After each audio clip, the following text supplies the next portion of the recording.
بسم الله الرحمن الرحيم. والطور وكتاب مسطور في رق منشور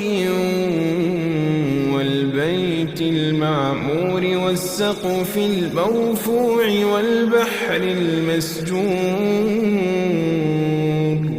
إن عذاب ربك لواقع ما له من دافع يوم تمور السماء مورا وتسير الجبال سيرا فويل يومئذ للمكذبين الذين هم في خوض يلعبون يوم يدعون إلى نار جهنم دعا هذه النار التي كنتم بها تكذبون أفسحر هذا أم أنتم لا تبصرون اصلوها فاصبروا أو لا تصبروا سواء عليكم إنما تجزون ما كنتم تعملون إن المتقين في جنات ونعيم فاكهين بما آتاهم ربهم ووقاهم ربهم عذاب الجحيم كلوا واشربوا هنيئا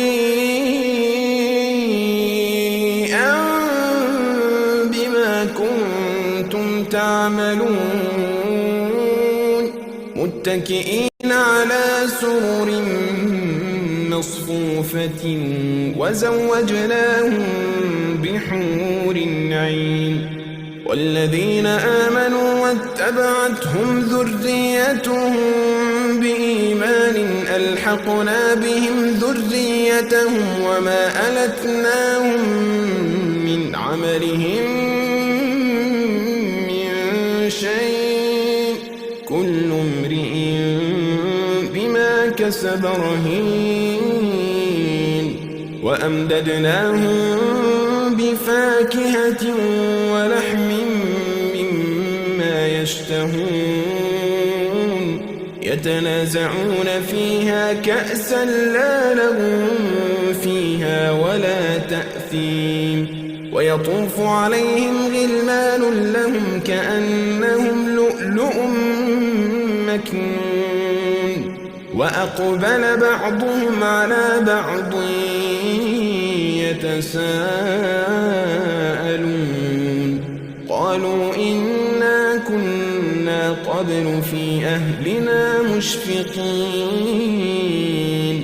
فمن الله علينا ووقانا عذاب السموم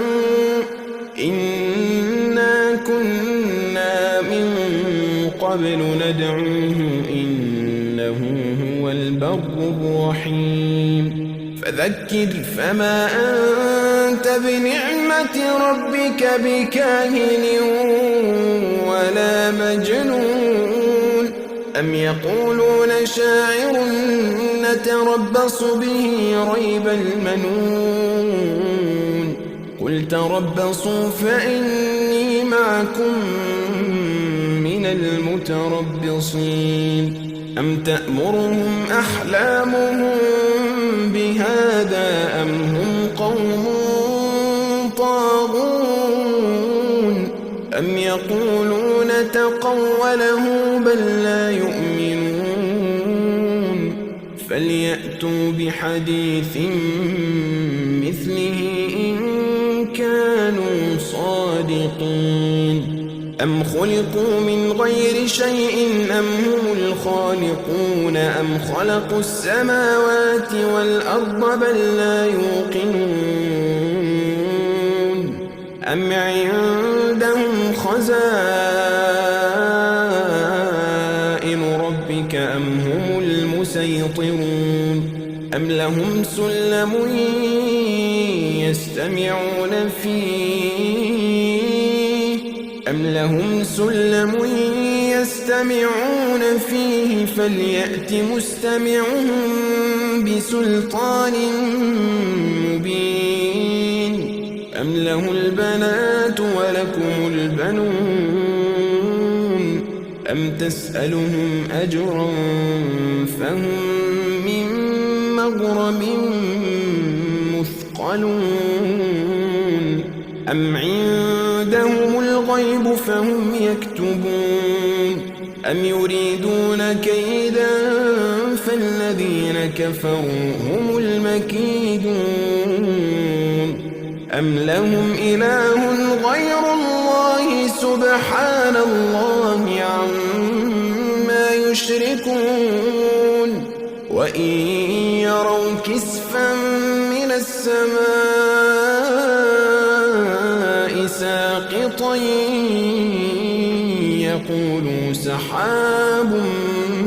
مركوم فذرهم حتى يلاقوا يومهم الذي فيه يصعقون